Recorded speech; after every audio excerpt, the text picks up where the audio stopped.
Hello बच्चों, welcome back my YouTube channel. मेरा नाम है राज। आज हम बात करेंगे क्लास 10th के गाला असाइनमेंट सॉल्यूशन की, जिसके अंदर हम सॉल्व करने वाले हैं पेपर नंबर 2 का सेक्शन सी। चलिए, तो हमारे पास सेक्शन सी का सबसे पहले हम स्टार्ट करेंगे क्वेश्चन नंबर 38। ओके, अब क्वेश्चन नंबर 38 में पहले दिया क्या है पहले उसे हम समझ लेते हैं। ये लिखा है कि Meena went to a bank to withdraw 2000। मतलब यहाँ पे क्या है ना, जो मीना है वो बैंक जाती है 2000 रुपए निकालने के लिए। आगे लिखा है she asked the cashier to give her 50 and 100 rupees notes only. मतलब कैशियर को बोलती है कि मुझे 50 रुपए के नोट और 100 रुपए के नोट चाहिए only. And Meena got 25 notes in all. तो टोटल मिला के जो कैशियर है ना, उसे 25 नोट्स देता है, जिसमें 50 रुपीज के भी नोट होते हैं और 100 रुपीज के भी नोट होते हैं, लेकिन एग्जैक्ट नहीं पता कि कितने रुपीज के कितने नोट हैं। ठीक है, मतलब बोल सकते हो कि 50 रुपीज के कितने नोट हैं, 100 रुपीज के कितने नोट है, ये हमें नहीं पता। ये पता है कि एग्जैक्ट टोटल मिला के उसे 25 नोट्स दिए गए हैं। आगे दिखा है हमारे पास कि find how many notes of 50 rupees and 100 rupees she received. तो बताना है हमें कि 50 रुपए के उसे कितना नोट मिले और 100 रुपीज के कितने मिले, वो बताना है। चलो, तो करेंगे कैसे? देखो, सबसे पहले हमारे पास क्या है, उसको 50 रुपए के कितने नोट मिले वो हमें नहीं पता, 100 के कितने मिले वो हमें नहीं पता। तो ऐसे में हम क्या करेंगे, लेट बी करके मान के चलेंगे। ठीक है, हम लिखेंगे let b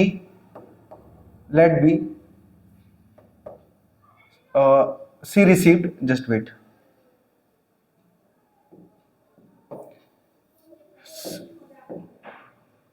c received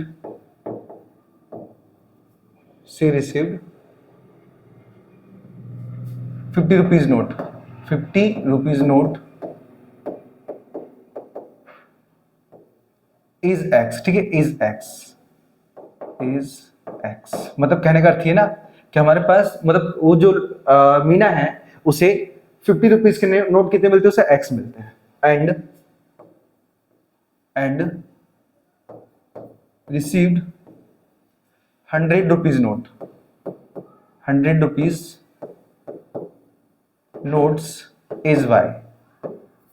चलो, अब वो कितने रिसीव करती है? 50 रुपए के नोट x रिसीव करती है और 100 रुपीज के नोट y रिसीव करती है।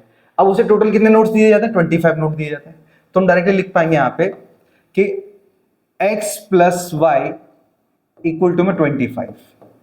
कहने का अर्थ ये है कि उसे 50 रुपए के x नोट मिले और 100 रुपीज के y नोट मिले, और टोटल मिला के मतलब x नोट और y नोट टोटल मिला के 25 नोट्स थे हमारे पास, जो कि मैंने कुछ इस तरीके से रखे।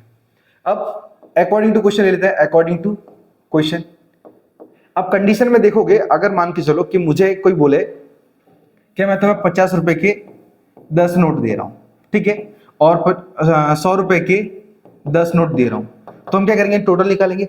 मतलब 50 का 100 से मतलब 10 से करेंगे कितना होगा? 500। मतलब 50 के अगर मैं 10 नोट लेता हूं ना तो 500 मिलेंगे।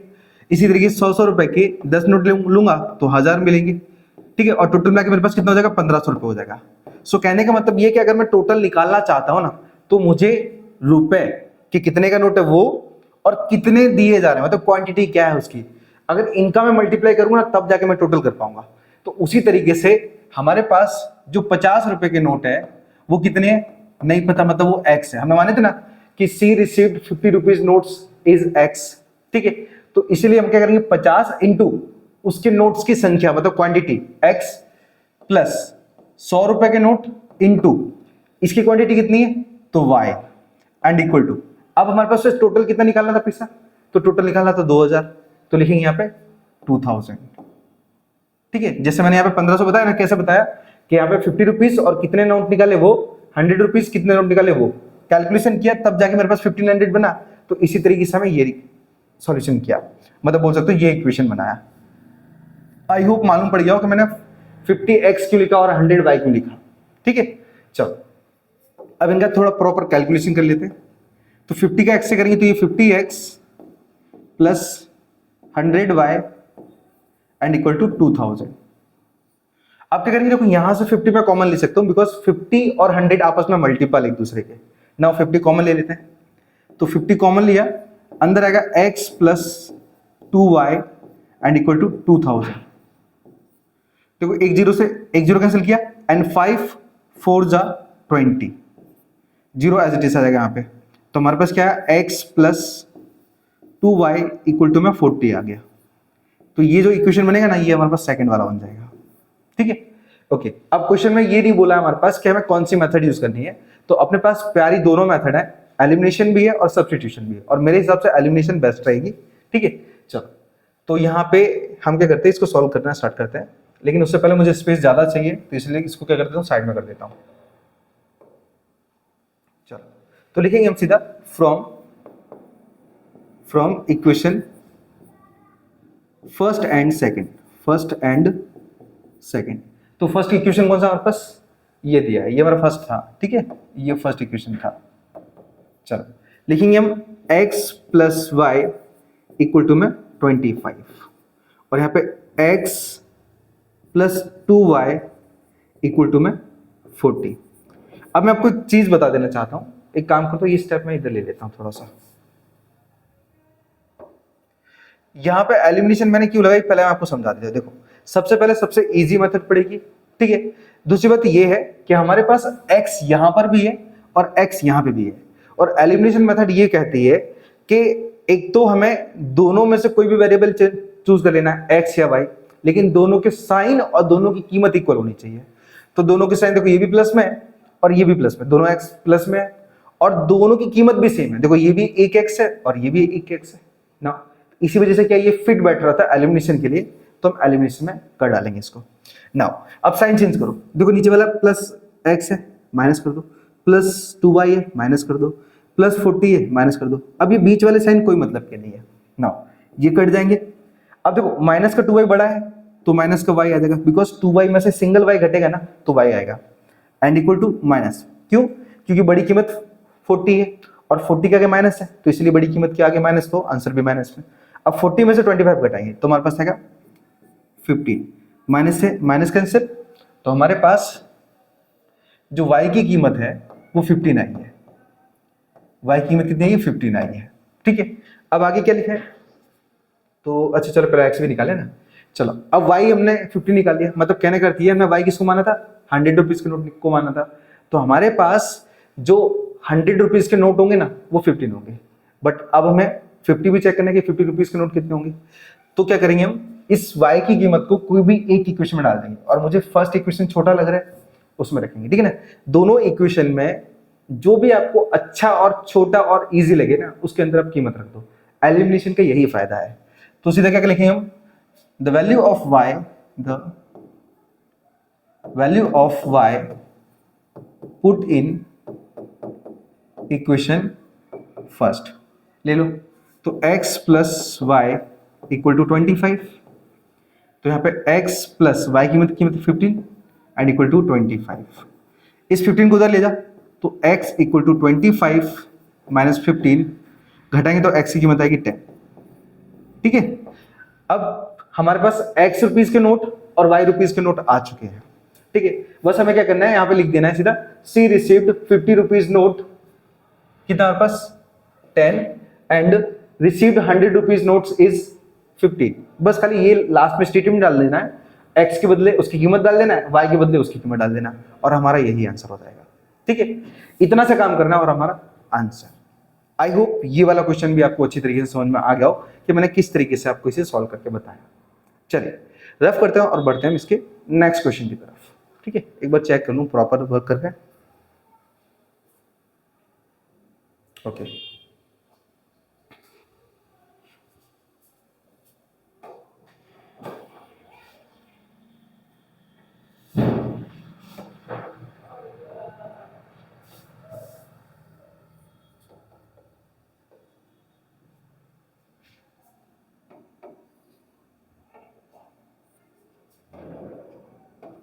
Question number 39।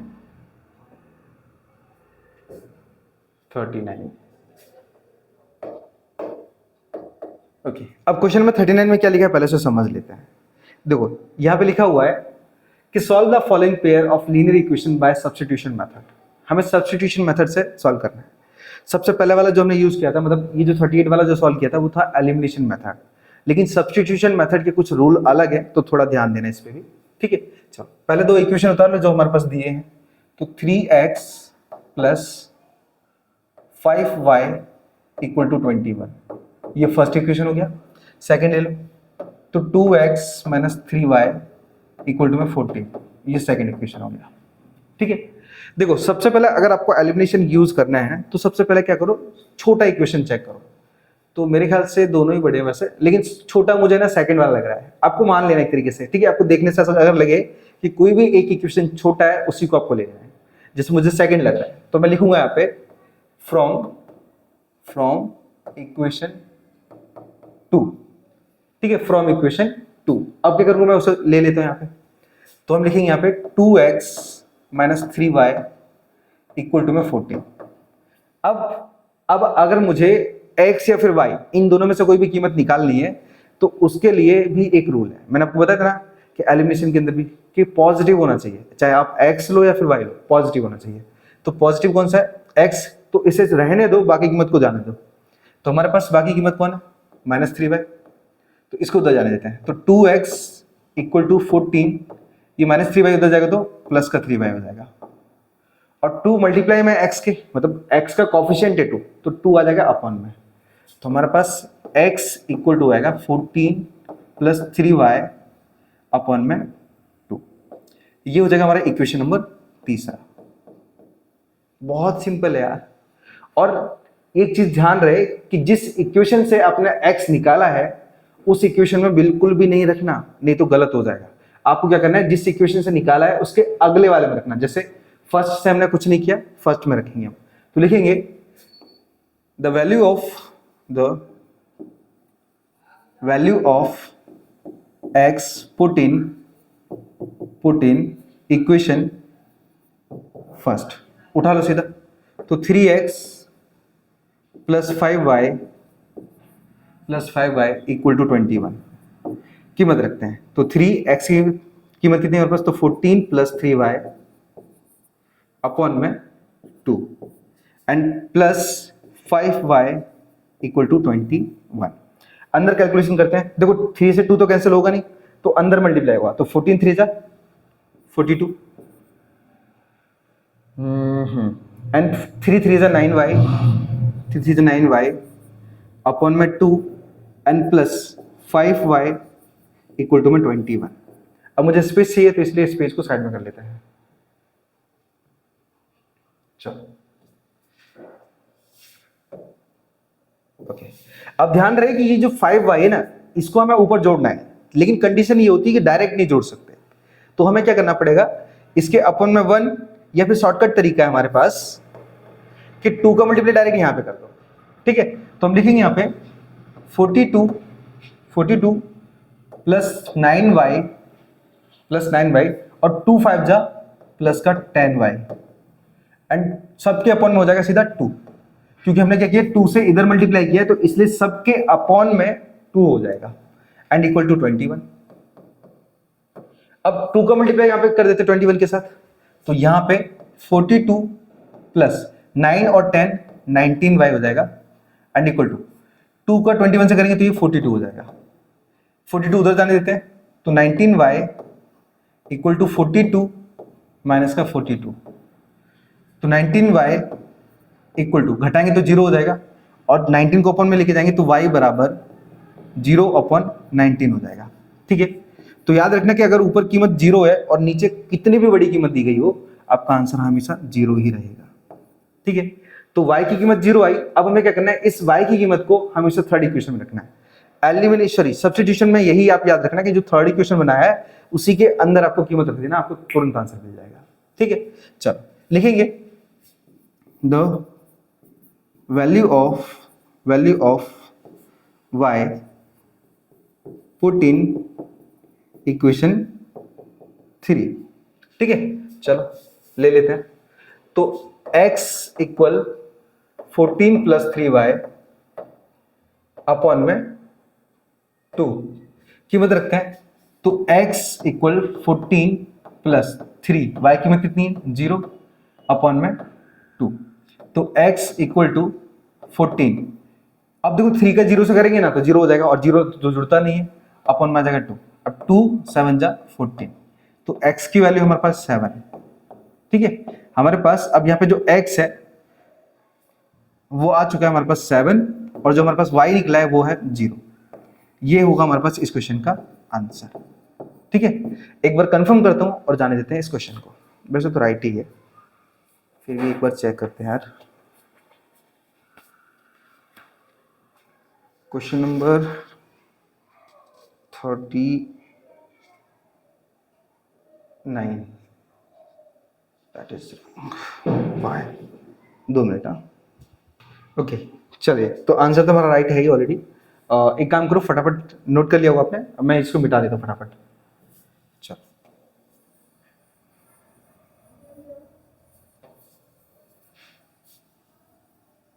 आई होप समझ में आ गया हो कि किस तरीके से मैंने सवाल को कंप्लीट किया। ठीक है, चलो, तो अब हम बात करेंगे क्वेश्चन नंबर 40 की।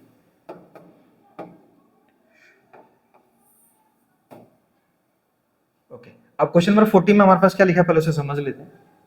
क्वेश्चन नंबर 40 यह लिखा है हमारे पास कि how many term of the AP 9, 17, 25 underline must be taken to give a sum of 636। Okay, तो हमारे पास क्या है, सम का मतलब तो आपको समझ ही आ रहा है। यहाँ पे सम का मतलब क्या है, एस एन हमारे पास दिया गया है।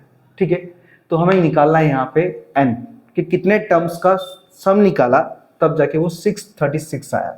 ठीक है, चलो, तो सबसे पहले हम एपी लिख लेते हैं। एपी हमारे पास दिया क्या है, तो एपी हमारे पास दिया है 9, 17, 9, 17, 25, 25 डैश डैश डैश। ठीक है, अब क्वेश्चन लिखा हमारे पास must be taken to give a sum of 636। बोले तो हमारे पास ये एसएन दिया है, एसएन दिया है हमारे पास 636, लेकिन ये कितने टर्म्स का सम दिया है। बोले तो हमारे पास S n, n number of term कितने हैं यहाँ पे। चलो, तो मतलब हमें फाइंड करना है एन। अब कैसे फाइंड करेंगे, तो आओ पहले समझते हैं ना। सबसे पहले हमारे पास क्या करेंगे, हम यहाँ पे ए निकाल लेते हैं। तो फर्स्ट ए बोले तो फर्स्ट टर्म, और फर्स्ट टर्म क्या होगा हमारे पास 9 होगा। डी निकालेंगे तो डी आएगा 8। एक बार फिर से चेक कर लेता हूँ, 8 या क्लियर ही है। मैंने आपको समझाया था कि देखो इनके बीच का जो गैप होता है ना वो देख लो पहले, और देखो कीमत बढ़ती जा रही है मतलब डी प्लस में होगा, मतलब काम क्लियर है हमारा। ठीक है, अब एसएन भी 636 दिया है, तो मेरे पास अब एसएन के फॉर्मूले के अलावा मैं कोई तीसरा फॉर्मूला यूज नहीं कर सकता या फिर दूसरा यूज नहीं कर सकता। क्यों, क्योंकि अगर ए एन होता ना तो हम एन आसानी से निकाल लेते, और एसएन में 2 फॉर्मूले होते हैं, छोटे और बड़े। अब ए एन नहीं है तो छोटा यूज नहीं कर सकते, तो बड़ा कौन सा, मतलब बचा कौन सा, बड़ा वाला फॉर्मूला, तो उसी को यूज करेंगे ना। फॉर्मूला का नाम क्या है हमारे पास, सम ऑफ ऑल टर्म बोल सकते हैं आप उसे, sum of all term formula. ठीक है, चलो, फॉर्मूला होता है S N equal to N by 2 bracket में 2a plus N minus 1 into में डी। जो भी कीमत है फटाक से पुट कर लेते हैं इसके अंदर। तो एस एन की कीमत 636 दी है, 636 इक्वल टू एन तो है नहीं है अपॉन 2। अब 2 ए कीमत कितनी है हमारे पास 9 प्लस एन पता नहीं मुझे, और डी कीमत कितनी हमारे पास 8 दी गई है, ब्रैकेट क्लोज। अब ना कैलकुलेशन कर लेते अच्छे से। तो 636 equal to N upon 2 bracket में इनका मल्टीप्लाई करेंगे तो 18 प्लस, अब देखो n माइनस 1 का यहाँ पे कुछ हो नहीं सकता है, तो हमारे पास क्या एक ही ऑप्शन है 8 से अंदर मल्टीप्लाई करने का। तो लिखेंगे 8n माइनस का 8। ठीक है, मतलब क्या किया हमने 8 का n से किया तो 8n बन गया, और 8 बन जा 8, बीच में माइनस था तो माइनस लिख दिया।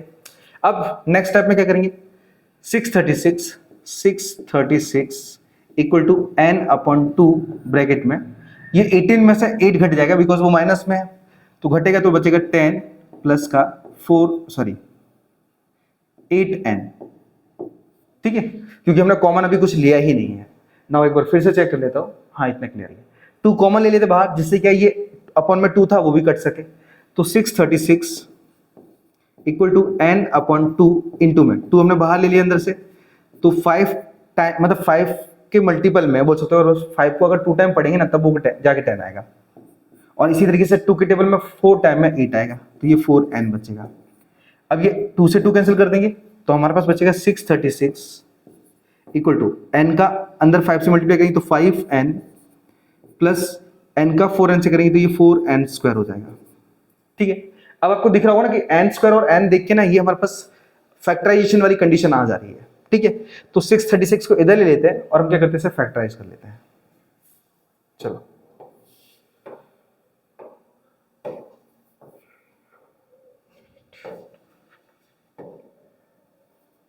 ओके, अब क्या करेंगे हम 636 इधर ले लेते हैं, तो हमारे पास इसको भी अरेंज कर लेते हैं। याद रखना कि स्क्वायर वाली जो कीमत होती है वो हमेशा आगे रखी जाती है। तो पहले लिखेंगे हम यहाँ पे 4n स्क्वायर, फिर उसके बाद plus 5n and equal to 636।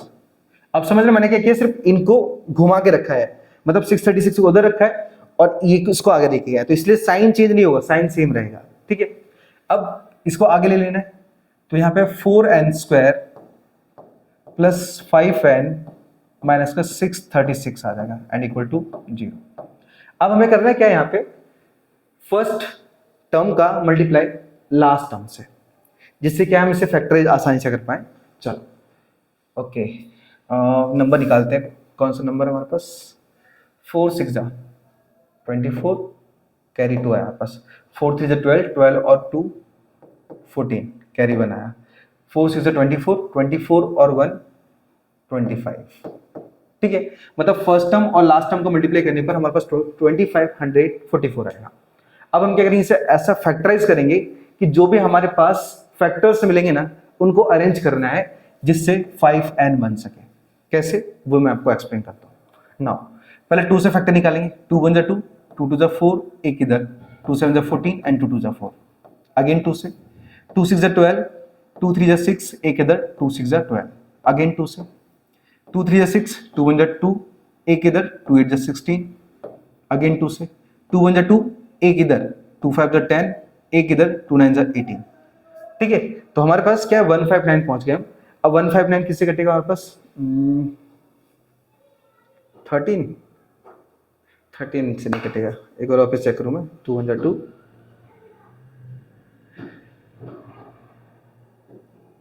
Three से पॉसिबल। अब चलो 3 से निकाल लेते हैं, 3 5 जा 15 और 3 3 जा 9।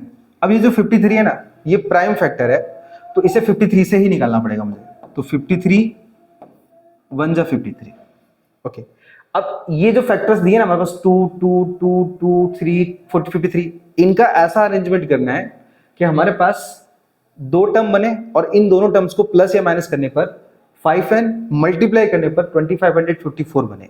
ठीक है, चलो देखो, 2 2 जा 4, 4 2 जा 8, 8 2 जा 16 और 16 3 जा 48, तो यहाँ पे 53 इंटू 48। आप देखोगे ना इनके बीच में जो गैप आ रहा है ना वो 5 का है, जो कि हमें चाहिए।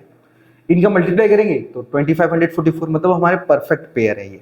नाउ तो बड़ी संख्या को हमेशा आगे रखोगे तो 53 और छोटी को पीछे, मतलब 48।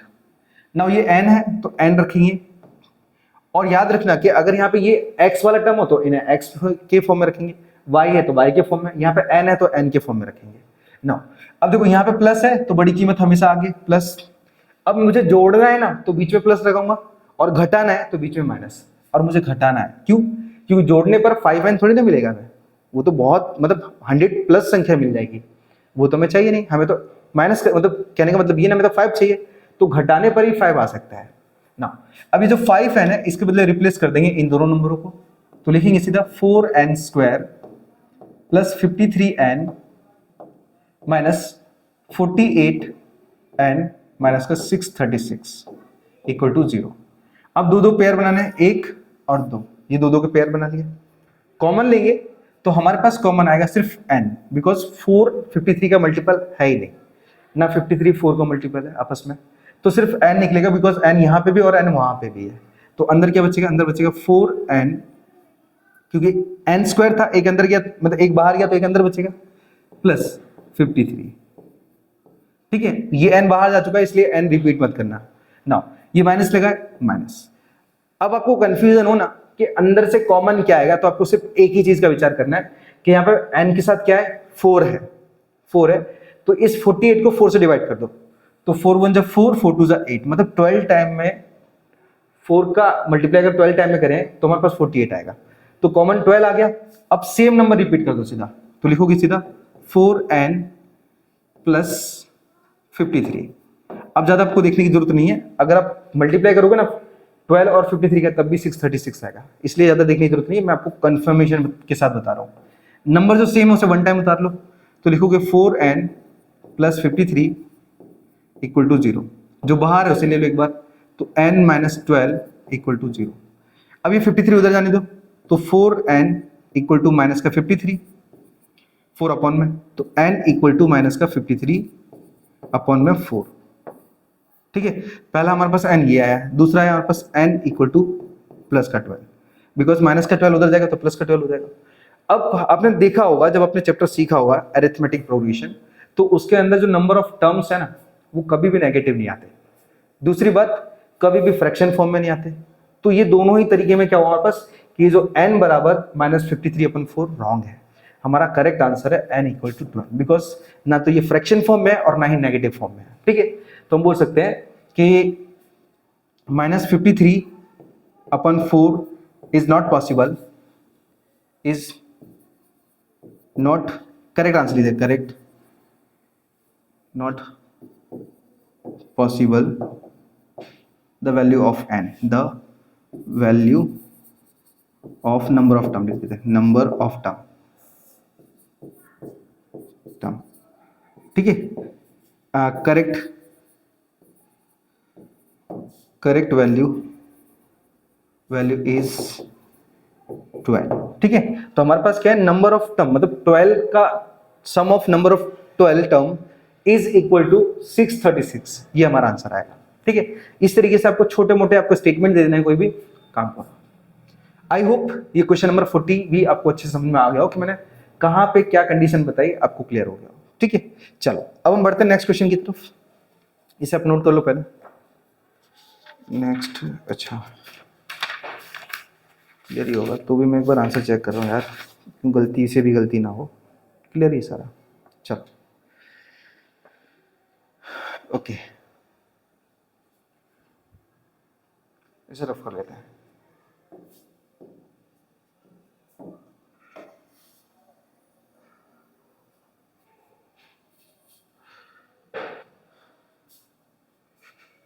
अरे पेज, ओके, अब क्वेश्चन नंबर 41 हमारे पास। अब क्वेश्चन नंबर 41 समझना पहले कि 41 में क्या बोला है हमारे पास। यहां पे हमें बोला गया है कि the given figure show the arrangement of desk in a classroom. Desk मतलब समझो टेबल जिस पे हम बैठे हुए हैं, तो उन्हें अरेंज किया है कुछ इस तरीके से ABC। अब यहाँ पे क्या बोला गया, आगे बोला गया है कि आसिमा, भारती और कैमेला आर सीटेड ABC, मतलब ये हमारे पास वर्टेक्स है रिस्पेक्टिवली। आगे देखिए, do you think they are seated in a line, क्या वो एक ही लाइन में दी है, और है तो give reason for your answer, तो मैं बताना कि किस कारण से। ओके, अब एक चीज समझना है आप कि यहां पे हम चेक करेंगे कोलिनियर। अब कोलिनियर का मतलब क्या होता है पहले समझना। देखो, अपने पास यहां से लेके यहां तक जो डिस्टेंस है, समझो हमारे पास 5 मीटर का है, जो भी 5 मीटर का है, और यहां से लेके यहां तक का डिस्टेंस है, समझो वो 6 मीटर का है। अगर मैं यहां से लेके यहां तक का टोटल डिस्टेंस निकालूं, मतलब A और C के बीच का जो डिस्टेंस निकालूं, वो 5 और 6 11 ही आना चाहिए, 11 मीटर। ठीक है, 5 और 6 11, कहने का मतलब ये कि AB और BC की कीमत अलग अलग निकालने के बाद फिर अगर मैं AC की कीमत निकालूं ना, तो अगर दोनों कीमत सेम है, ये 5 और 6 जोड़ने पर 11, और ये पूरी बाहर जो बड़ी कीमत है उसकी भी कीमत सेम आ रही है ना, मतलब समझ जाओ कि ये एक ही लाइन में है, मतलब इनकी जो लाइन बन रही है वो परफेक्ट बन रही है। तो इसी लाइन को बोलते हैं हम कोलिनियर, याद रखना। ठीक है, तो अगर ये कंफर्म हो जाए कि हमारे पास AB और BC को जोड़ने पर AC की कीमत के बराबर है, मतलब समझ जाओ कि हमारे पास क्या ये लाइन में ही है। ठीक है, बस इतना आपको बताना है और आपका काम क्लियर हो जाएगा। तो सबसे पहले क्या करेंगे, हम AB के बीच का डिस्टेंस और BC के बीच का डिस्टेंस निकालेंगे। ठीक है, तो हमारे पास कीमत यहाँ पे दी है ऑलरेडी, चलो तो हम दे देते हैं पहले A का वर्टेक्स क्या दिया है 3,1, 3,1। B का क्या दिया है, B की कीमत दी गई 6,4, 6,4, और C के क्या दिया है मेरे पास, तो 8,6, 8,6।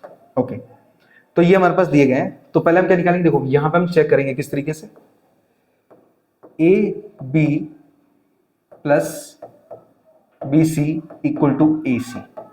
अगर ये कंडीशन फॉलो हुई तो समझ जाओ कि हमारे पास ये दोनों, मतलब ये जो तीनों हैं वो एक ही लाइन में है।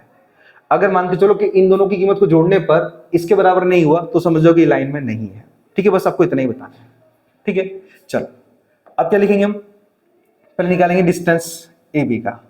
ठीक है, by distance formula, distance formula. ठीक है, और ये कीमत मत लेना, ये तो मैंने सिर्फ टेम्पररी आपको समझाया है कि कैसे ये चेक कर सकते हैं हम ना।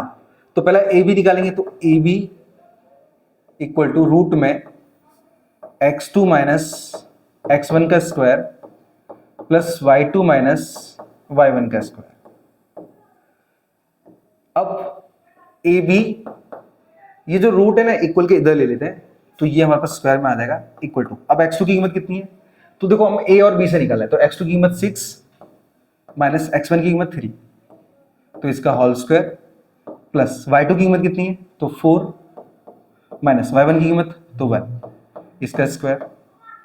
तो ab का स्क्वायर इक्वल टू, इसको घटाएंगे तो हमारे पास 3 का होल स्क्वायर मतलब स्क्वायर प्लस यहाँ पे भी 3 का स्क्वायर आ जाएगा। तो ab का स्क्वायर इक्वल टू 3 का स्क्वायर होता है 9 प्लस 3 का स्क्वायर 9, इनको जोड़ देते हैं, तो ab का स्क्वायर इक्वल टू ये 18 हो जाएगा, स्क्वायर उधर जाने देते हैं, तो ab बराबर हमारे पास क्या हो जाएगा, ये हो जाएगा सीधा रूट में 18, बिकॉज ये स्क्वायर उधर ट्रांसफर होगा तो वो रूट के फॉर्म में आ जाएगा। अब 18 के फैक्टर निकालो, तो 2 से 2 9 जा 18, 3 से 3 3 जा 9 एंड 3 से 3 1 जा 3, तो 3 के 2 पेयर बन रहे हैं। तो हमारे पास क्या होगा ना कि जो 3 है वो कॉमन आ जाएगा बाहर, मतलब ये पेयर बना इसलिए बाहर आ जाएगा और अंदर बचेगा सिर्फ 2। ठीक है, तो हमारे पास जो ए बी का डिस्टेंस है वो है 3√2 यूनिट। अब देखो इसका कोई है ना ऐसा यूनिट तो दिया नहीं है, तो हमने सिर्फ यूनिट लिखा हमारे पास। चल, अब जैसे हमने ए बी फाइंड किया वैसे हम बी सी भी फाइंड करेंगे। ठीक है, चल ओके ना।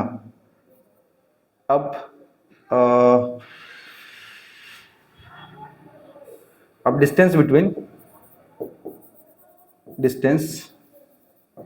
Between BC। ठीक है, क्योंकि ये फाइंड करेंगे हम, तो फॉर्मूला तो वही है। अब BC का स्क्वायर, चलो BC इक्वल टू रूट दे देते थे, छोड़ो, x2 माइनस x1 का square plus y2 minus y1 का स्क्वायर। ठीक है, चलो अब फॉर्मूला लगा दिया। अब हमें क्या करना है, सिर्फ कीमत रखना है यहाँ पे। मैं इसको साइड में कर देता हूं।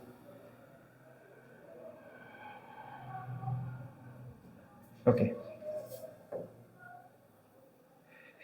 चलो अब नेक्स्ट क्या हम BC निकाल रहे हैं, तो निकालते हैं हम BC।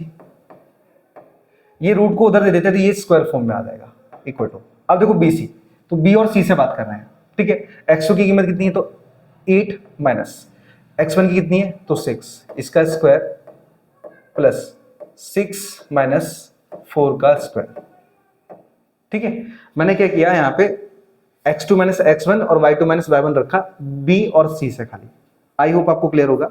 चलो तो लिखेंगे हम BC का स्क्वायर इक्वल टू 8 में से 6 का मतलब 2 का स्क्वायर प्लस यहां पे भी 2 का स्क्वायर। नाउ अब BC का स्क्वायर इक्वल टू 2 का स्क्वायर 4 प्लस में ये भी 4 हो जाएगा, ऐड हो जाएंगे, तो ये BC स्क्वायर इक्वल टू ये 8 हो जाएंगे, स्क्वायर उधर जाने देते हैं, तो BC इक्वल टू रूट में 8 आ जाएगा हमारे पास। तो BC इक्वल टू, अब देखो हमारे पास 8 के अगर फैक्टर निकालोगे ना तो 3 टाइम 2 आएगा, जिसमें हमारे पास क्या होगा 2 टाइम 2 आने की वजह से वो कॉमन आ जाएगा और अंदर बचेगा सिर्फ सिंगल 2। तो ये आया हमारे पास BC की कीमत। ठीक है, हमने BC भी निकाल लिया। ओके, तो ओके, अब हमने AB भी निकाल लिया, BC भी निकाल लिया। अब फाइनल क्या करना है, हमें AC और निकालना है। ठीक है, अब डिस्टेंस बिटवीन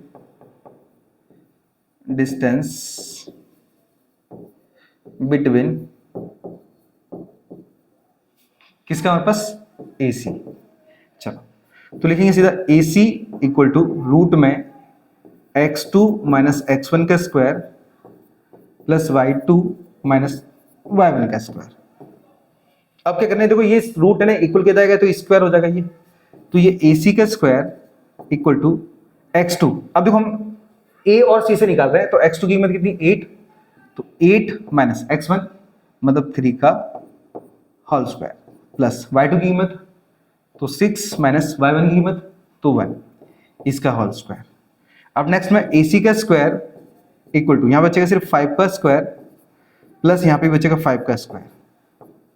ओके, अब AC का स्क्वायर इक्वल टू, इनका अगर मैं स्क्वायर निकालता हूं तो ये 25 प्लस 25 हो जाएंगे, तो AC का स्क्वायर इक्वल टू 50 हो जाएगा। अब ये स्क्वायर उधर दे देते हैं तो हमारे पास यहां पर AC इक्वल टू रूट में 50 आ जाएगा, 50। तो AC इक्वल टू हमारे पास ये आएगा 5√2। अब ये 5√2 क्यों आया? क्योंकि अगर आप 50 के पेयर बनाते हो, मतलब यहाँ पे फैक्टर्स निकालते हो, तो 2 से 25 आएगा हमारे पास, 5 से 5 5 25 एंड 5 से 5 5 पेयर 5 का बना तो रूट से 5 बाहर आ जाएगा, जैसा कि मैंने बताया अंदर क्या रहेगा, सिर्फ 2। ठीक है, चलो अब हमें क्या करना है, हमें चेक करना है कि जो कंडीशन मैंने आपको स्टार्टिंग में बताई अगर वो कंडीशन यहाँ पे फॉलो हो रही है, मतलब समझो ये लाइन है। ठीक है, तो लिखेंगे हम यहाँ पे कि कंडीशन हमारे पास, अब कंडीशन चेक करते हैं। चलो, तो ये हमारा LHS मान समझ लो, ये हमारा LHS है। Okay, AB plus BC, AB की कीमत कितनी है, तो AB की कीमत हमारे पास 3√2 है प्लस BC की कीमत कितनी है, तो 2√2 है। देखो 3 और 2 5 हो जाएगा और √2 तो सेम है ही, तो वो √2 ही रहेगा। ठीक है, तो ये 5√2 आया। अब RHS चेक कर लेते हैं, RHS इक्वल टू, तो RHS क्या दिया हमारे पास, AC था। ठीक है, RHS हमारे पास AC था, तो ये 5√2 ऑलरेडी था ही हमारे पास। अब देखोगे LHS और RHS की दोनों की कीमत सेम है, मतलब कीमत, मतलब जो कंडीशन से सेटिस्फाइड है, मतलब बोल सकते हैं कि हमारे पास क्या है ना कि ये कोलिनियर है। ठीक है, देखो लिखेंगे यहाँ पे कि LHS इक्वल टू RHS, लिखेंगे हमारे पास कि the collinear line, collinear line. So अब 3 गर्ल, जस्ट वेट, सो सब ले लो क्या, 3 girls in a line, 3 girls in a line, in a line लो। ठीक है, बस काम खत्म। अब इसे स्टेटमेंट तो आप, मैंने आपको बताया कि आप अपने अकॉर्डिंग इसको बता सकते हो। ठीक है, चलो, सो आई होप आपको स्टार्टिंग से लेके एंडिंग तक मैंने क्या कैसे क्या सॉल्व किया आपको क्लियर हो गया। ठीक है, अगर आपको नहीं समझ में आया तो फिर भी आप चैप्टर का नाम कमेंट कर देना, क्या नाम है, कोऑर्डिनेट जियोमेट्री। ठीक है, चैप्टर नंबर 7 का नाम है, कमेंट कर दोगे, मैं आपको अच्छे से अच्छा समझा दूंगा। ठीक है, चलिए, सो चलते हैं हम इसके नेक्स्ट क्वेश्चन की तरफ।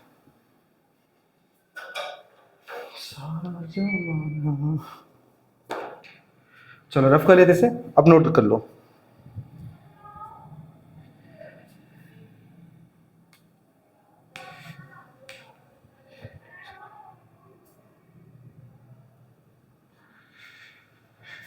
ओके,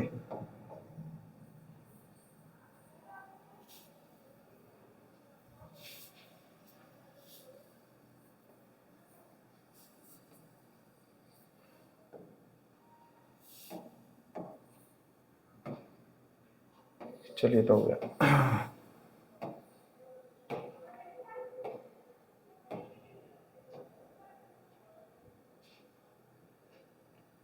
हरे कृष्ण हरे मुरारी। क्वेश्चन नंबर 42 मुझे सब मिटाना पड़ेगा बिकॉज ये क्वेश्चन 42 भी थोड़ा लेंथी है, तो इसको भी कंप्लीट करने के लिए ना थोड़ा सा रफ करना पड़ेगा मुझे। हरे कृष्ण हरे मुरारी। चलो तेल पी लिया, पहले बाद में करेंगे, पहले सॉल्व करते हैं। सॉरी, जो भी कीमत है पहले हम उतार लेते हैं। देखो हमारे पास क्या लिखा है कि find the coordinate of the point of trisection.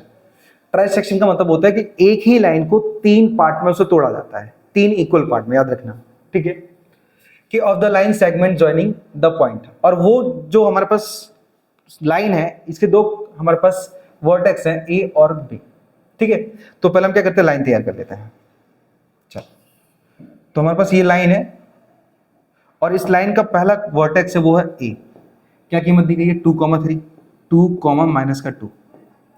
और दूसरा क्या दिया है -7, मतलब बी दिया है ये बी, और इसके कोऑर्डिनेट है हमारे पास -7,4। ठीक है। अब इस ए बी को 3 पार्ट में तोड़ा जाता है, 3 इक्वल पार्ट में, मतलब समझो यहाँ पे 1 और 2, मतलब ये हमारे पास यहां से लेके यहां तक और यहां से लेके यहां तक और यहां से लेके यहां तक, मतलब नाम दे देते पहले ए बी, समझो ये सी हो गया और ये डी हो गया। ठीक है, मतलब ए सी, सी डी और बी डी इन तीनों के इक्वल पार्ट है, तो ऑलवेज याद रखना इनको 1 1 मान के चलोगे कभी भी अगर रेशियो में फाइंड करना है। ठीक है, यहाँ पे सेक्शन फॉर्मूला यूज होगा, याद रख लेना।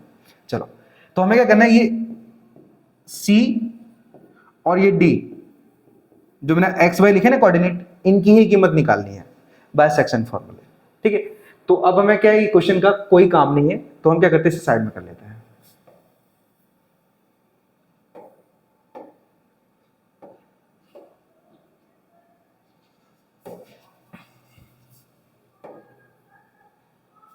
इसको यहां ले लेता है। ओके,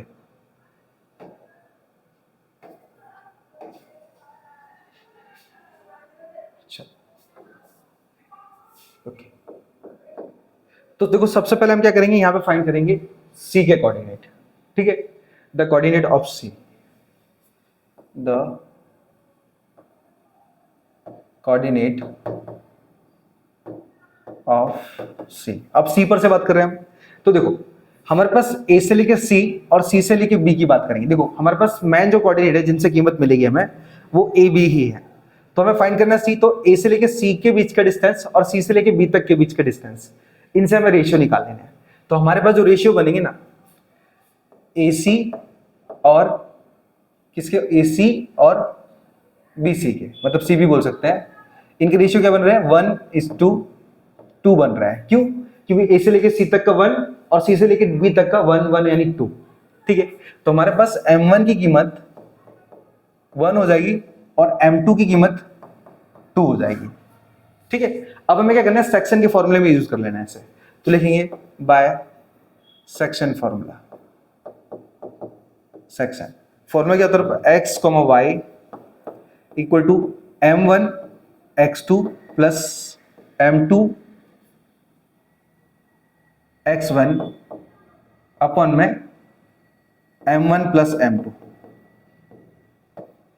चलो, comma m1 y2 plus m2 y1 upon में m1 प्लस m2। ठीक है, अब जो भी कीमत हमें यहां पे पुट कर लेनी है नाउ। अब x, y equal to m1 की कीमत कितनी है, तो 1 है, इंटू x2 की कीमत कितनी है, x2 की कीमत देखो, अब हमारे पास देखो x1 y1 यहां से और x2 y2 यहां से निकालना है। ठीक है, याद रखना x2 की कीमत तो -7 है, प्लस m2 की कीमत, तो m2 की कीमत 2 है, 2 इंटू x1 की कीमत तो वो प्लस का 2 है, अपॉन में 1 प्लस 2 आएगा, कॉमा m1 की कीमत 1 इंटू y2 की कीमत कितनी है 4, प्लस m2 की कीमत 2 इंटू y1 की कीमत कितनी है, y1 की कीमत हमारे पास दी है -2, अपॉन में यहाँ पे m1 प्लस m2 है, मतलब इनका क्या होगा, ये प्लस करेंगे तो 1 प्लस 2 यहाँ पे आ जाएगा। चलो कैलकुलेशन करेंगे अच्छे से, तो x, y इक्वल टू 1 का 7 से करेंगे तो ये -7 प्लस 2 2 4 अपॉन में 3 आ जाएगा, कॉमा यहाँ पे 1 का 4 का करेंगे तो 1 4 4 एंड ये प्लस माइनस 2 2 4 हो जाएगा, अपॉन में 3। नेक्स्ट स्टेप में x, y इक्वल टू, देखो 7 में से 4 घटाएंगे ना तो हमारे पास माइनस का 3 आएगा और अपॉन में 3, कॉमा अब देखो 4 में से 4 जाएगा ना तो यहाँ पे आएगा 0 अपॉन में 3, तो हमारे पास x, y, just wait, x, y बराबर 3 से 3 को हम काटेंगे 1 टाइम में तो माइनस का 1, कॉमा 0 को 3 से डिवाइड करेंगे ना तो 0 ही आएगा। तो हमारे पास जो कोऑर्डिनेट है ना किसके, सी के, वो आएंगे हमारे पास -1, 0। ठीक है, हम लिख सकते हैं यहां पे स्टेटमेंट में, the coordinate, just wait, coordinate of C is क्या दिया हमारे पास, -1,0। ठीक है, ये हमारा आंसर हो जाएगा। चल अब नेक्स्ट हमारे पास किसके कोऑर्डिनेट निकालेंगे हम, डी के। सी के निकाल लिए, अब हम डी के निकालेंगे। चल लिख सकते हैं हम फ्रॉम कोऑर्डिनेट डी। ओके, तो हमारे पास ए से लेके डी और डी से लेके बी की बात करेंगे हम। ए से डी और डी से बी की बात करेंगे। जहां पे हमारा रेशियो बनेंगे ना, तो ए डी, ए से लेके डी हमारे पास क्या होगा, 1:2 बनेगा हमारे पास रेशियो उसका, और इस टू डी बी का बनेगा 1। ठीक है, तो हमारे पास जो m1 की कीमत है वो आएगी हमारे पास कितनी, 2, और जो m2 की कीमत है वो आएगी हमारे पास 1। ठीक है, अब हमें क्या करना है, वही सेम काम, हमें सेक्शन का फॉर्मूला यूज करना है और उसके अंदर कीमत रख देनी है। ठीक है, चलो तो सेक्शन का फॉर्मूला क्या है वो ले लेते हैं, कॉपी पेस्ट कर रहे हैं। ठीक है, थोड़ा यार स्मार्ट बोर्ड है तो थोड़ा मेंटेनेंस करना पड़ेगा ना, मतलब कम टाइम में सवाल पूरा करना है, मतलब करने पड़ेंगे थोड़े।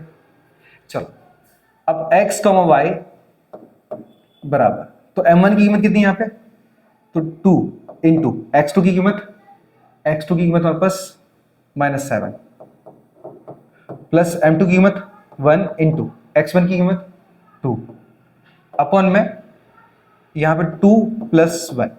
ठीक है, यहाँ पे 1 + 2 था और वहां पे 2 + 1, क्योंकि कीमत एक्सचेंज हो चुकी है। नाउ m1 की कीमत, तो m1 की कीमत 2 इंटू y2 की कीमत कितनी है 4 प्लस m2 की कीमत कितनी है, तो 1 इंटू y1 की कीमत कितनी है, y1 की कीमत -2 अपॉन में 2 + 1। कैलकुलेशन करते तो x, y equal to multiply 2 7 -14 plus 2 1 2 upon में आएगा 3 comma 2 4 8 and plus minus 2 1 2 upon में 3। अब x, y इक्वल टू, यहाँ पे घटाएंगे ना तो -12 अपॉन 3 आएगा, और यहाँ पे घटाएंगे तो 6/3 आएगा। तो 3 4 12 और 3 2 6। ठीक है, तो हमारे पास यहाँ पे x, y बराबर, यहाँ पे -4, बिकॉज माइनस थोड़ा कटा है हमारे पास, तो -4 कॉमा 2 हमारे पास कोऑर्डिनेट आएंगे किसके, डी के। तो लिखेंगे द कोऑर्डिनेट ऑफ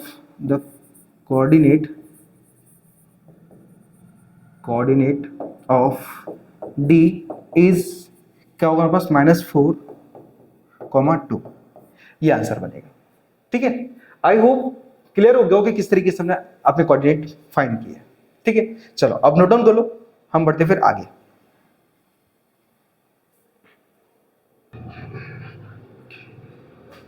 चलो तो आई होप नोट कर लिया होगा आपने। अब मैं क्या करता हूं, इसे रफ कर लेता हूं और बढ़ते हैं क्वेश्चन नंबर 43 के ऊपर। चल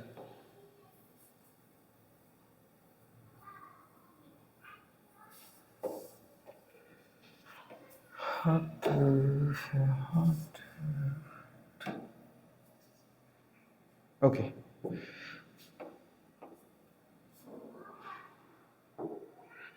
क्वेश्चन नंबर 43। चल अभी क्वेश्चन नंबर 43 में लिखा क्या, पहले उसे समझ लेते हैं। देखो ये लिखा है कि prove that the length of tangent drawn from an external point to a circle are equal. Okay, तो सबसे पहले हमें क्या करना है, यहाँ पे सर्कल तैयार करना है। देखो यहाँ पे टेंजेंट को हमें इक्वल बताना है, तो सबसे पहले हम फिगर तैयार करेंगे, उसके बाद क्या प्रूव करना है क्या नहीं करना है वो हमें बताना है। चलो, तो हमारे पास क्या, एक सर्कल है जिसका सेंटर है हमारे पास O, जिसका सेंटर है O। अब इस सर्कल के ऊपर से, एक सर्कल के ऊपर से हमें क्या करना है, टेंजेंट बनाने हैं जो भी एक एक्सटीरियर पॉइंट के ऊपर। चलो, तो एक्सटीरियर पॉइंट क्या है हमारे पास, ये है, इसे हम मान लेते हैं P।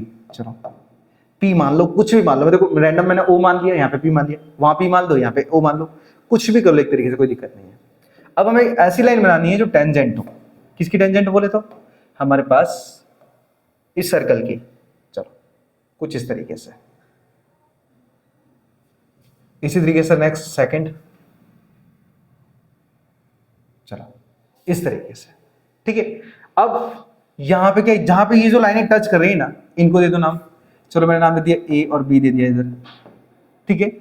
अब हम क्या करेंगे, यहां पे जो ए है, ए से कांटेक्ट करेंगे सेंटर ओ को, और ओ से बी को, कुछ इस तरीके से ना। अब इनके बीच में हम क्या करेंगे, एक और लाइन खींचेंगे पी और ओ के लिए, पी और ओ के लिए। ओके, अब मैंने क्या किया, यहाँ पे पूरा फिगर तैयार कर लिया है। अब हमें प्रूव क्या करना है, मैं आपको क्लियर बता सकता हूँ, ठीक है। चलो पहले इस सर्कल को मैं, ये जो पेज को साइड में कर देता हूँ। देखो सबसे पहले हमें यहाँ पे टू प्रूव करना है। देखो हमें प्रूव करना है, तो टू प्रूव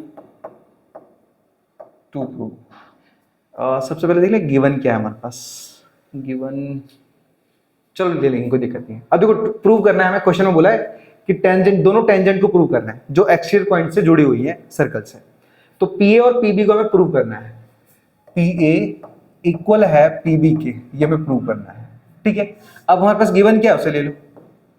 देखो सबसे पहले हमारे पास जो गिवन है ना, वो ये है कि हमारे पास AO और OB हमेशा बराबर होंगे, AO और OB बराबर होंगे।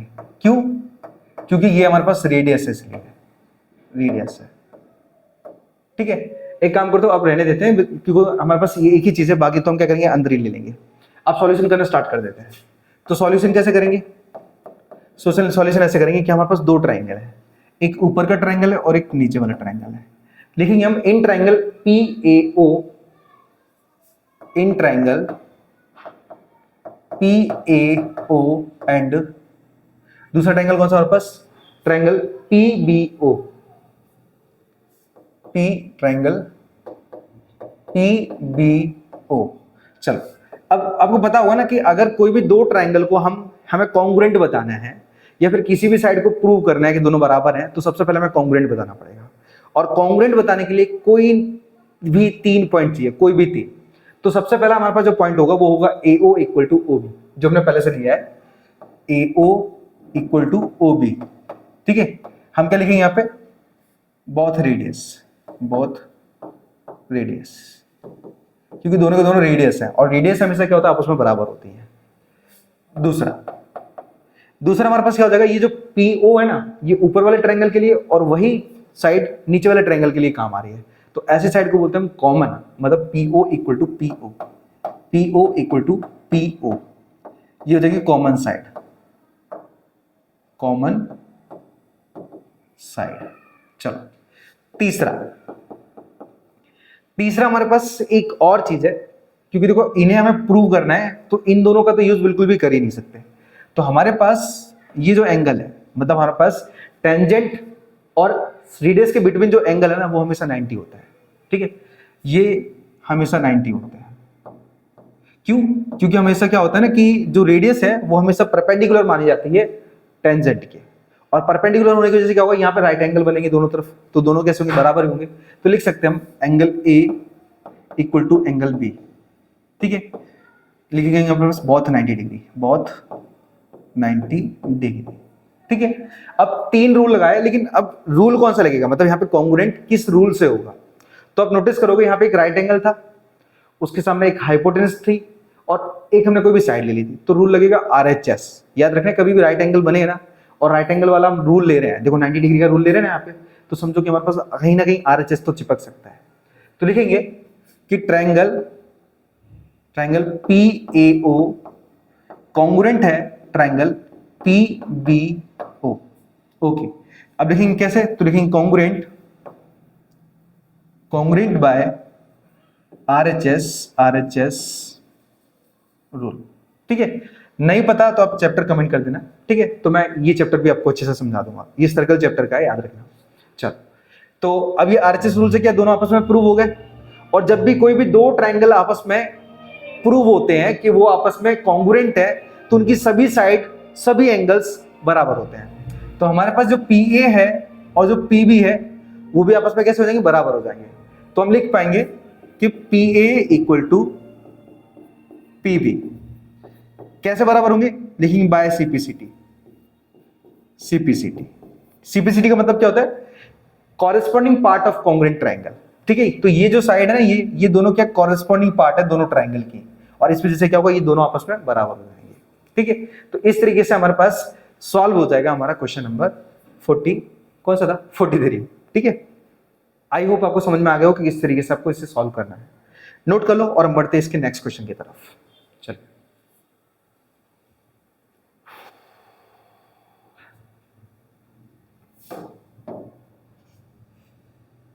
ओके, मैं रफ कर देता हूं इनको।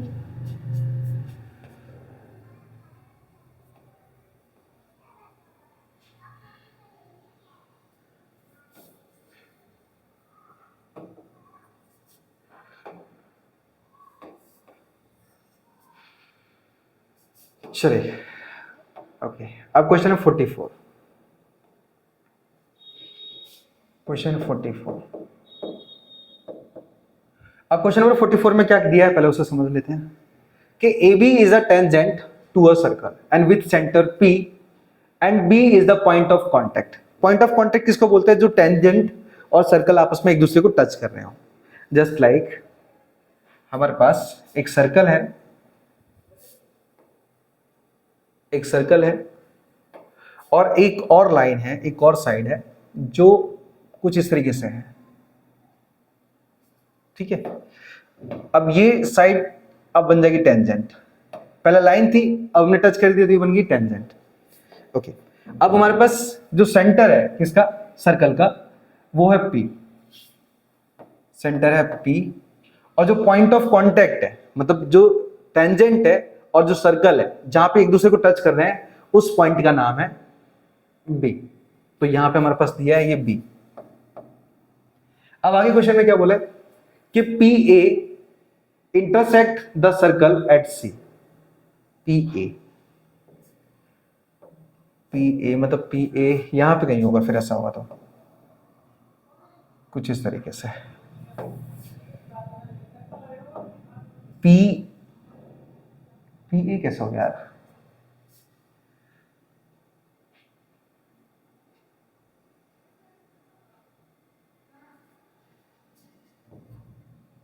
PA,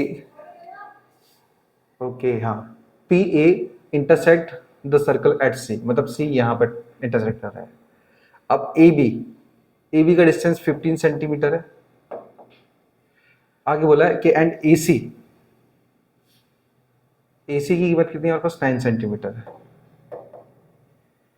and find radius of the circle, I don't have idea. Okay, चल, तो अब हम क्या करेंगे, यहाँ पे P को B के साथ ऐड कर देते हैं। P को B के साथ ऐड कर देते हैं। अब मैंने इससे पहले वाले क्वेश्चन में आपको बताया था कि टेंजेंट और रेडियस के बिटवीन जो एंगल तैयार होता है वो राइट एंगल होता है। ठीक है, क्योंकि परपेंडिकुलर मानी जाती है इसलिए। तो हमारे पास ये हो जाएगा 90 डिग्री का एंगल। ओके, अब हमारे पास देखो AC की कीमत क्या, हमारे पास AC की कीमत 9 सेंटीमीटर है। तो हमारे पास राइट एंगल कौन सा बन रहा है, PAB बन रहा है। तो ऐसी कंडीशन में हमारे पास सम कुछ अलग टाइप का होगा। मतलब हम क्या करेंगे, यहाँ पे जो PC है ना उसको X मानेंगे। चलो, ओके, अब ये आपके ऊपर डिपेंड करता है। देखो मैंने क्या किया, इसे थोड़ा सा लेंथी किया है। आपकी अगर इच्छा है तो इसे हटा दो, क्योंकि ये कोई काम का नहीं है। ठीक है, चलो, ओके, अब यहाँ पे फाइंड आउट क्या करना है, फाइंड आउट करना है हमें रेडियस। हमें रेडियस फाइंड आउट करना है। और क्या क्या दिया था हमारे पास, तो हमें दिया है AC इक्वल टू 9 सेंटीमीटर और AB दिया है हमारे पास 15 सेंटीमीटर। चलो, तो हमें PB फाइंड करना है। तो पहले क्या देखो, हमारे पास अगर आप देखोगे ना, तो यहां पे सॉल्यूशन करने से पहले आप ध्यान दोगे कि जो PC है और जो PB है वो बराबर है। क्यों, क्योंकि दोनों के दोनों रेडियस है हमारे पास। ठीक है, सेम सर्कल की। चलो लिखें हमारे पास बोथ आर रेडियस। चलो, अब मैं यहाँ पे जो ट्राइंगल है ना, राइट ट्राइंगल कौन सा, PAB, इसके ऊपर क्या फॉर्मूला लगाऊंगा, कौन सा, पाइथागोरस वाला। ठीक है, लेकिन हमारे पास क्या है, हमें PC को भी कुछ ना कुछ मानना पड़ेगा। तो हम क्या करते हैं, लिखते हैं let B radius is X, हमने X मान लिया। ठीक है, अब हम क्या करते हैं, पाइथागोरस का थ्योरम ले लेते हैं। चलो, तो यहां पे लेंगे हम बाय पाइथागोरन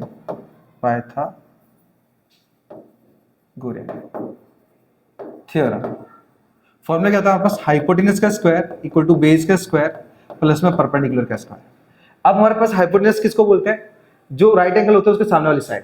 तो हमने कहा कि देखो AC हमारे पास 9 है, तो 9 प्लस, अब हम देखो हम हाइपोटेनस पूरा होगा, बस PA पूरा हाइपोटेनस होगा, तो हमारे पास जो PC की कीमत है वो रेडियस है हमारे पास, और रेडियस हमने कितना माना था x, तो उसे 9 प्लस x का स्क्वायर मानेंगे। ठीक है, अब इक्वल टू बेस क्या है, तो बेस हमारे पास दिया है 15 सेंटीमीटर, मतलब 15 का स्क्वायर प्लस परपेंडिकुलर, तो PB हमारे पास क्या है, PB तो एक रेडियस है, तो रेडियस कितना माना हमने, x माना, तो ये भी x का स्क्वायर ही होगा। ठीक है, आई होप क्लियर हो गया हो कि किस तरीके से मैंने कीमत को रखा है। नाउ अब ये 9 प्लस x है ना, इसका ये होल स्क्वायर बनेगा a प्लस b का, तो लिखेंगे a का स्क्वायर प्लस 2, a की कीमत 9, b की कीमत x और प्लस x का स्क्वायर इक्वल टू 15 का स्क्वायर 225 हो जाएगा हमारे पास, प्लस x का स्क्वायर x स्क्वायर बनेगा। कैलकुलेशन 9 का square 81 plus 2 9 18 x and plus x का स्क्वायर x स्क्वायर हो जाएगा and equal to 225 plus x square.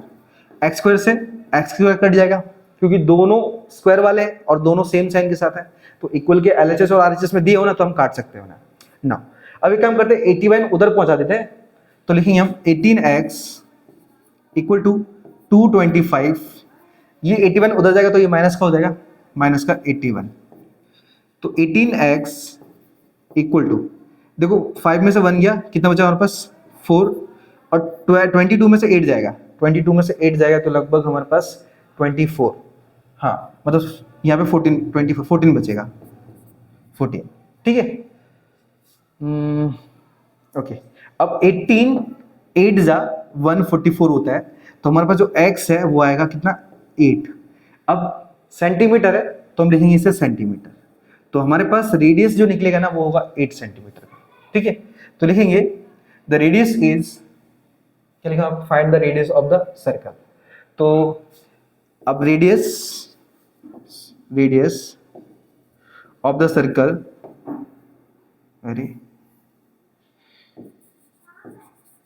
Radius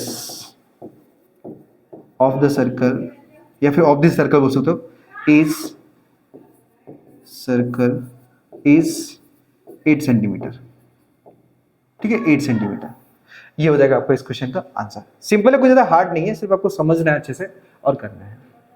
ठीक है, चलिए सो बढ़ते हैं हम इसके नेक्स्ट क्वेश्चन की तरफ। चलो रफ कर लेते हैं हम।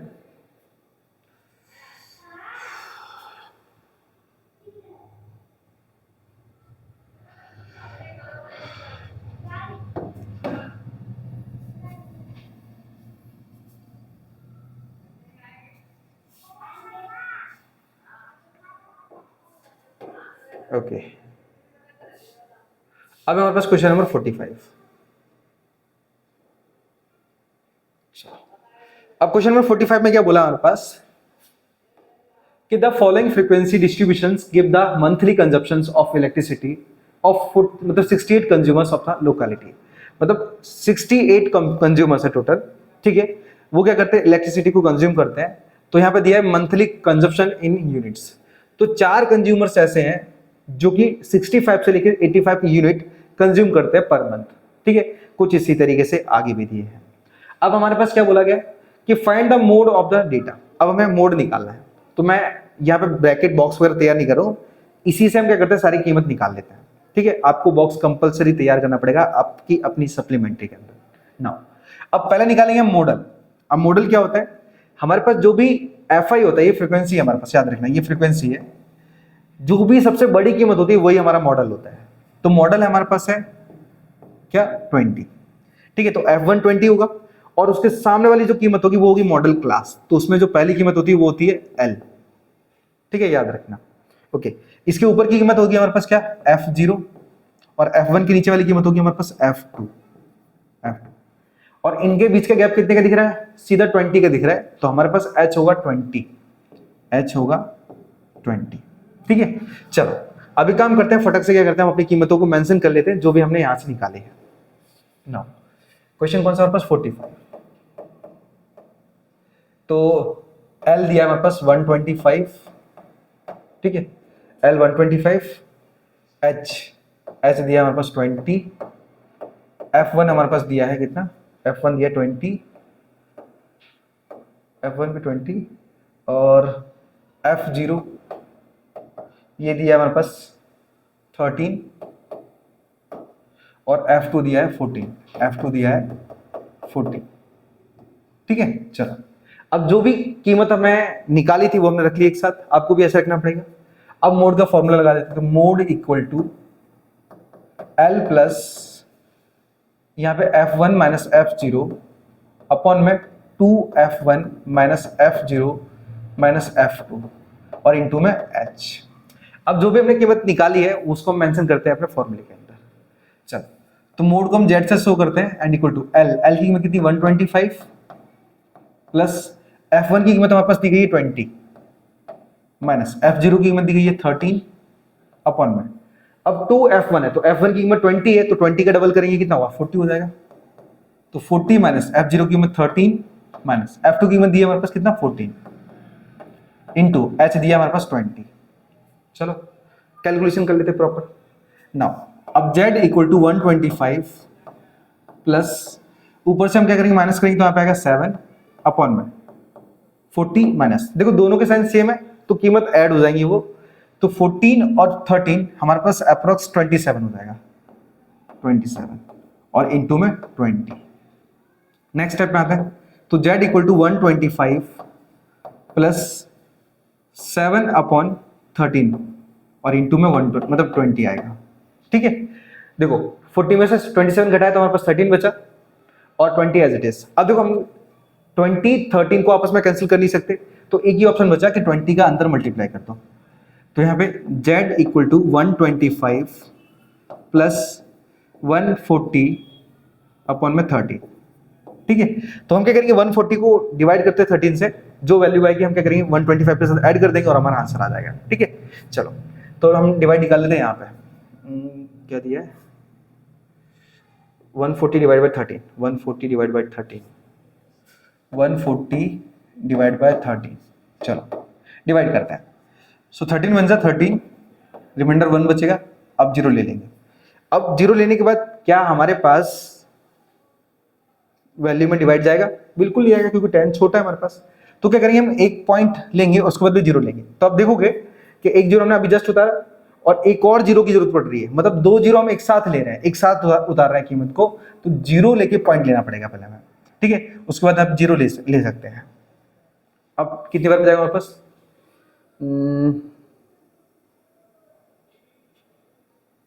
7 टाइम जाएगा, 13 7 91,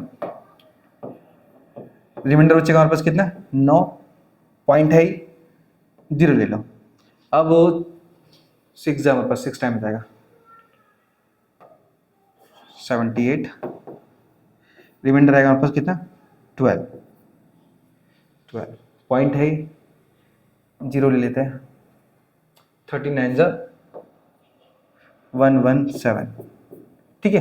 रिमाइंडर 3 आएगा। अब देखो मैंने बताया कि पॉइंट के बाद 3 डिजिट बहुत है, अब ये डिजिट बड़ा है तो इससे एक पॉइंट यहाँ पर रख दो, तो 10.77 होगा, 10.77, ठीक है। तो हमारे पास इक्वल टू यहाँ पे Z इक्वल टू 125 प्लस 10.77 होगा, ठीक है। एक बार फिर से चेक कर लेता हूँ मैं, 10.77, ओके। अब क्या करेंगे हम, यहाँ पे जो पॉइंट की पहले वाली वैल्यू है ना 10, वो होल नंबर माना जाता है, इसको इसके साथ डायरेक्ट ऐड कर देंगे, तो Z इक्वल टू 135.77 हमारा मोड निकलेगा, ठीक है, हमारा मोड, ठीक है। तो यही आंसर है हमारे पास इस क्वेश्चन नंबर 45 का। नोट कर लो, फिर हम बढ़ते हैं क्वेश्चन नंबर नेक्स्ट की तरफ, तब तक मैं पी लेता हूँ पानी। हरे कृष्ण हरे मुरारी।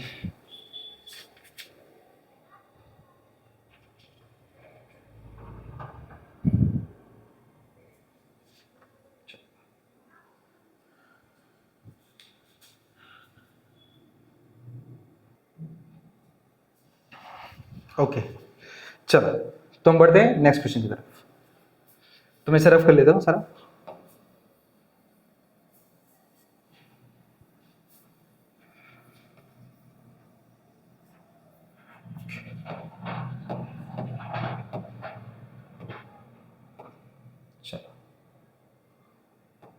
ओके, अब आता है क्वेश्चन नंबर 46, यही से कर लेते हैं 46। अब क्वेश्चन नंबर 46 में बोला क्या, पहले उसे समझ लेते हैं। यह लिखा है कि आप पिग्गी बैंक कंटेन 150 पैसे कॉइन, मतलब 150 पैसे के कॉइन रखा हुआ है, 51 रुपीज के कॉइन है, 22 रुपीज के कॉइन है एंड 10 5 रुपीज के कॉइन है।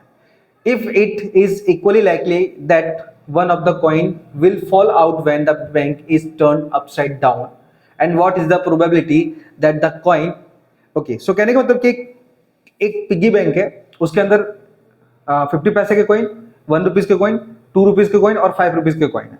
जब हम क्या करते हैं, पिग्गी बैंक को उल्टा करते हैं ना, तो उनमें से प्रोबेबिलिटी बतानी कि कौन सा सिक्का गिरेगा। चलो, तो सबसे पहले हम निकाल लेते हैं टोटल आउटकम। तो सबसे पहले हमारे पास क्या दिया है, 50 पैसे कॉइन दिया है, ठीक है ना, कॉइन ऑफ 50 रुपीज, चलो 50 पैसे है, 50 पैसे कॉइन कितने दिया हमारे पास, 100 दिया वहां पे बताया था, ठीक है। फिर आ गया हमारे पास 1 rupees coin, 1 rupees coin, 1 rupees coin, ये हमारे पास 50 दिए हैं, ठीक है। फिर उसके बाद हमारे पास था 2 rupees coin, 2 rupees coin, 2 rupees coin कितने हमारे पास 20 थे। फिर हमारे पास 5 रुपीज कॉइन, 5 रुपीज कॉइन, ये हमारे पास थे 10, ठीक है। अब निकालेंगे हम टोटल आउटकम, टोटल आउटकम, इनको ऐड करेंगे तो ये 180 आएंगे टोटल, ठीक है। चलो, अब हम फर्स्ट से निकालना स्टार्ट करते हैं कि फर्स्ट में क्या बोला है हमारे पास। तो पिग्गी बैंक को उल्टा करने पर यहां पे बोला है कि विल बी अ 50 पैसे कॉइन, मतलब उसमें से जो फॉल हो रहा है ना रुपीस, वो पहला कॉइन हो सकता है 50 पैसे का। तो यहाँ पे 50 पैसे का कॉइन अगर फॉल हो रहा है, मतलब गिर रहा है, तो ऐसी कंडीशन में क्या करेंगे हम टोटल निकालेंगे 50 पैसे के कॉइन को, मतलब ऊपर हमारे पास फेवरेबल आउटकम 100 हो जाएगा और डिवाइड बाय 180 हो जाएगा, ठीक है। तो लिखेंगे कैसे, तो लिखेंगे यहाँ पे विल बी अ 50 पैसे कॉइन, 50 पैसे कॉइन। चलो, अब हमारे पास 50 पैसे कॉइन कितने, हमारे पास वो 100 है, तो ये 100 हमारे पास क्या, हमारे पास फेवरेबल आउटकम है, याद रखना, ठीक है। फॉर्मूला होता है P of E equal to favourable outcome upon में टोटल आउटकम,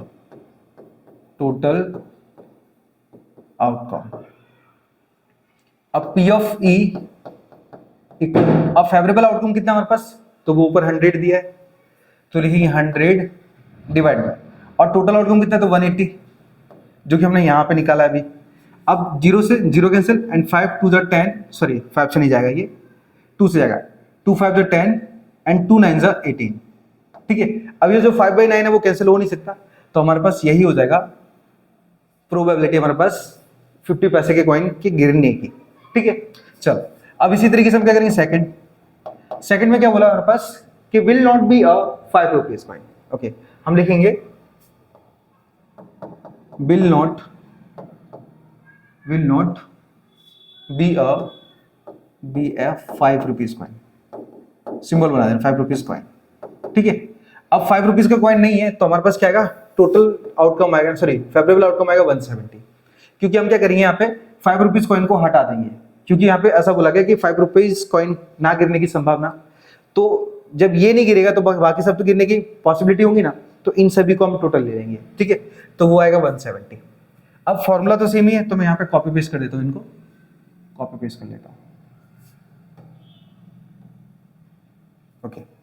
तो हमारे पास ऊपर हो जाएगा 170, क्योंकि फेवरेबल आउटकम हमारे पास 170 है, और टोटल हो जाएगा 180। 0 से 0 कैंसिल करेंगे तो हमारे पास 17/18 हो जाएगा इस क्वेश्चन का आंसर, ठीक है। अब इसी तरीके से हमारे पास एक थर्ड लास्ट वाला, यहां बोला गया है कि will be a 2 rupees coin, वो हो सकता है कि 2 रुपए का कॉइन है, ठीक है। तो लिखेंगे विल बी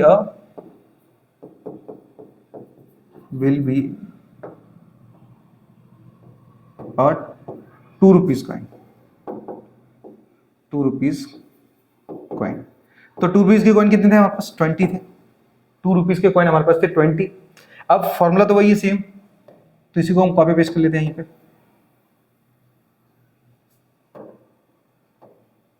चलो तो लिखेंगे P of E equal to, अब फेवरेबल आउटकम कितना होगा 20 डिवाइडेड 80, 0 से 0 कैंसिल किया, 2 1 जा 2, 2 9 जा 18, ठीक है। तो 1/9 होगा हमारे पास इस ₹2 के गिरने की पॉसिबिलिटी, ठीक है।